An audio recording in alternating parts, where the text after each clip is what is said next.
Okay, Cancer, I'm going to pull the top card and the bottom card from this Oracle deck, the Sacred Rebels Oracle deck, and I'll be right back. Hang tight, y'all. Hey, Cancer, I've got your cards ready. I've done the math, so let's get started. The underlying theme or overarching energy for this spread is a really nice card. It's the World card. It's the 21st card of the Major Arcana. 2 + 1 is 3, and that speaks to the Gemini-ruled house of communication, short-distance trips, siblings, cousins, and neighbors. Now, you aren't having any third house energy playing out astrologically in my notes that I've got here in front of me, but it doesn't mean that short-distance trips aren't going to be a part of your world for a little bit, because we are going to be embarking on another portion of the holiday season very, very soon. We're just now up... I'm filming this before Thanksgiving. So, yeah, there's going to be more short-distance trips for you.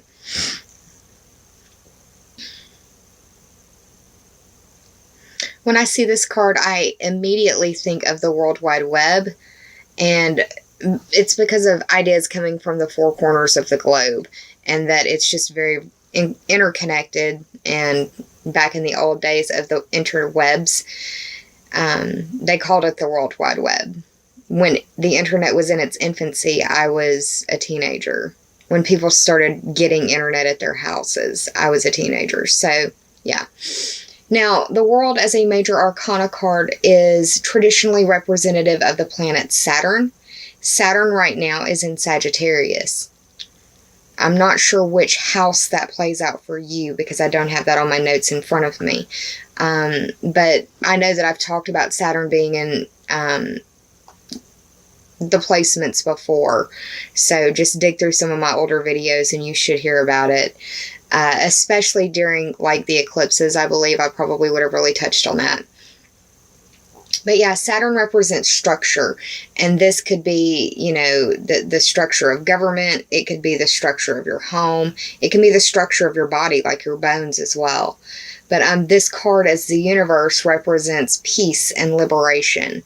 And it could be how you're feeling towards the end of the month. Or it could be like you're feeling over the entire month could feel like it's peaceful, or like you've been liberated.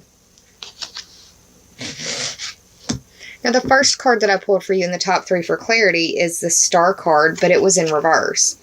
The Star represents Aquarius, and Venus will be moving into Aquarius on the 7th or 8th of the month. So that's going to be something that you may want to think about.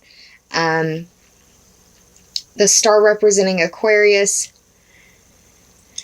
Aquarius is known for being inventive. It's known for being revolutionary, which, you know, revolution can bring liberation. So there's that. But this card represents, in the upright, it's being inspired and being happy. But in the reverse, it's like you're dealing with being blocked in some way. And you could be feeling unhappy or unfulfilled or not at peace. This is the 17th card of the Major Arcana. 1 + 7 is 8, and there are 8 stars here. That speaks to the Scorpio-ruled house of life, death, rebirth, sexuality, regeneration, and other people's money. And this is the same house that Venus is moving into, so I think that that speaks very strongly to this situation and this card that's playing out for you. Venus moving into Aquarius could be that you're dealing with money issues, a partner is dealing with money issues, you're dealing with sexuality in some way. But yeah. The second card that I pulled for you is another Major Arcana card, so it could feel very karmic for you in many ways. And you are having a full moon in your 12th house, which is the house of karma, mid-month. So it could be that this is playing out towards that event. The Empress, it's interesting, has the glyph of Venus right here, and we just got finished speaking about Venus moving into Aquarius. This card represents Aquarius in your 8th house. Now, the Empress is the 3rd card of the Major Arcana. The 3 represents the Gemini-ruled house, and we're having that full moon in Gemini, of siblings, cousins, and neighbors, the people in your neighborhood, the people that are on the same level as you. It also covers communication and short distance trips. The Venus glyph stands out to me, like I said, because of Venus moving into Aquarius, once again your 8th house. But it also stands out because Venus rules 2 of the zodiac signs. She rules Taurus and Libra. So you may be involved with or dealing with somebody who has strong Taurian or Libran energy. Or they could just have a lot of that energy in their chart. The Empress, I see her as, well, I mean, she's representative of the planet Venus, and we've spoken enough about that. But this card represents, like, being in abundance and being at one with, like, the feminine mystique, not the feminine mystique, but, like, the feminine ideals. She is very much a producer, or being able to produce. She uses the things that she has that are either around her or the skills that she has to make her world and her life better. She's very productive. She's able to get things done. She's able to, I love to make up my own words, and I have my own vernacular, if you will. And when I see this card, especially if I'm reading for, like, one of my close friends, I would say she's very much got her PhD in pimprovisation, meaning that she could really stretch a dollar, make things work, and understands that sometimes you're going to have to struggle, and you got to, you got to do with what you've got. And she's very much able to do that. It's not that she doesn't like having, I mean, she would much rather have the nice stuff, don't get it twisted, but she's able to make do with what she's got, and she can make it work. The synchronicity is just unreal in this. So yeah, the final card, the third card in your top 3 for clarity, is the 8 of Pentacles upright. The 8, once again, representing the 8th house, where Venus is moving into at the beginning of December. And, Venus represents money, and the Pentacles represent money. Venus, a lot of synchronicity in this reading. I feel like you're probably dealing with either you or somebody very close to you that you share finances with, that you are possibly getting an argument over finances in some way. Somebody spent too much, gone over budget, that sort of thing. The 8, the Scorpio ruled house of other people's money, sexuality, life, death, and rebirth. It also covers regeneration, transformation, and metamorphosis. And it doesn't have to be bad. You could be having money coming in and like, oh God, where did this come from? That sort of thing.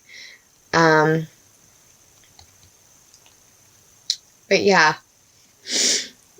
The Pentacles are Earth sign energy, and the Earth signs are Taurus, Virgo, and Capricorn.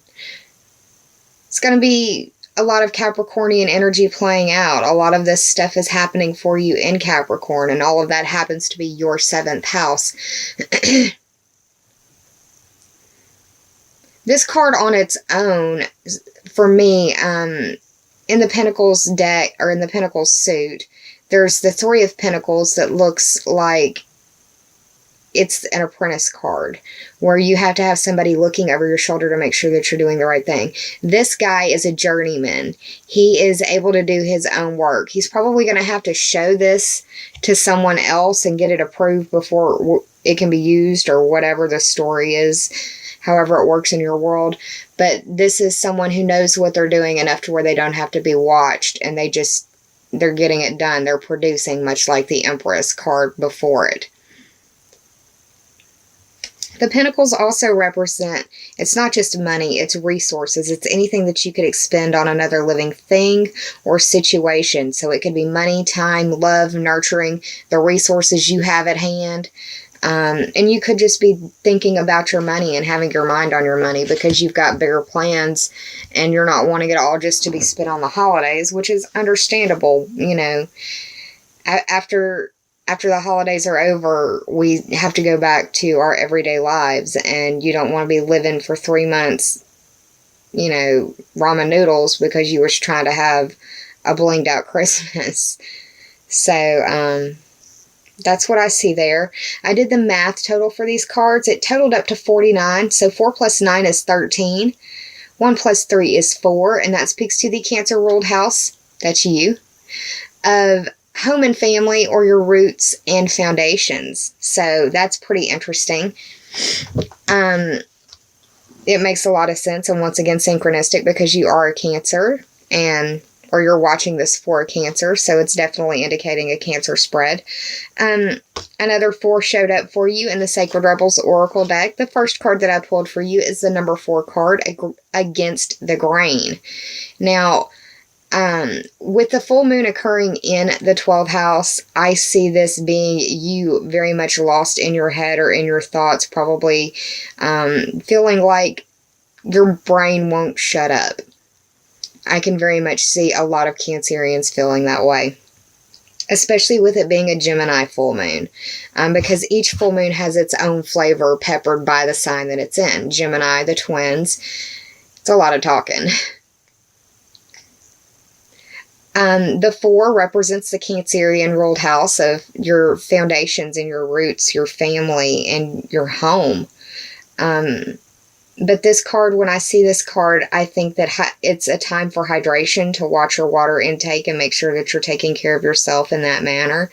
Also, water therapy, like hot baths, showers, spa treatments, steam treatments, stuff like that would really benefit you as well right now.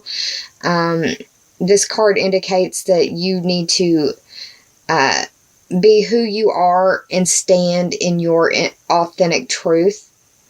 And to, it's an invitation to honor your body through diet and exercise and even meditation. It's also an invitation to ground your body, either through those things that I talked about, diet, exercise, meditation, but also getting out in nature. This is also a card that acknowledges that you need to embrace your uniqueness, because it's what makes you unforgettable. It also invites you to be a catalyst for change through love.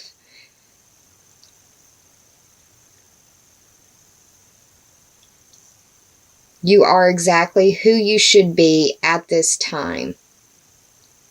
But growth indicates that you won't be or shouldn't remain the same for the entirety of your existence.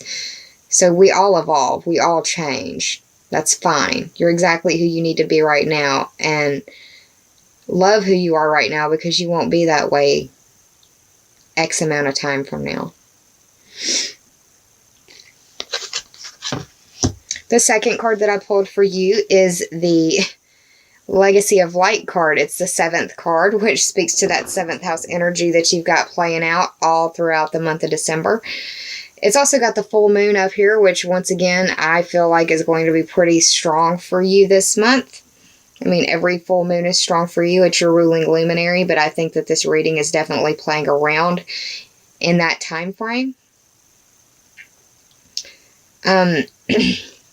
So the Legacy of Light card represents that you need to stay true to the heart of the matter in all matters.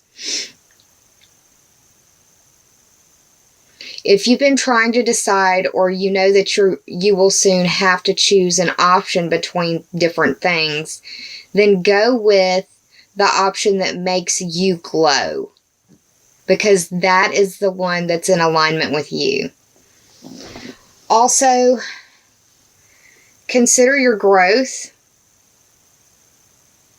Where has your growth been this year, and where has it been lean? Where have you not been focusing as well? Now's a good time to do a yearly checkup of yourself. Where have you been growing? Where have you not been growing?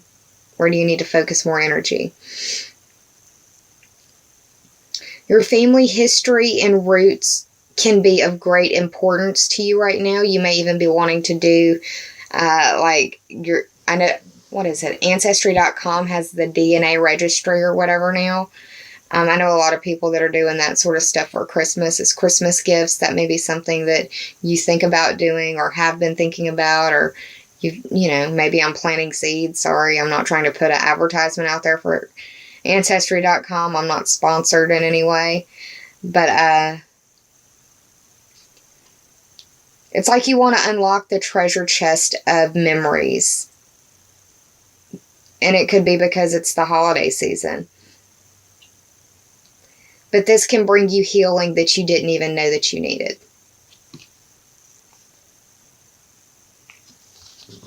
So Cancer, that's what I see what's going on for you for December. I'll be back closer to the full moon to pull a mid-month reading for you with a few extra cards, a little bit more in-depth information as well. I hope that you enjoyed this reading. If you did, please like, share, and subscribe. And if you already have, I thank you from the bottom of my very grateful heart. I hope that you have a wonderful holiday season. Use this time to make memories with your friends and your family because those things don't cost anything and no one can ever take them from you. Employ your self-care measures. Please take care of yourself and be kind to yourself, Cancer. Save some of that kindness for others because we're all going through private battles in our worlds that some of us may never speak to another living soul about. And it's the holidays, y'all. Be kind. I hope that you're well. I hope that you take care of yourselves. And I hope to see you back mid-month for my second December video.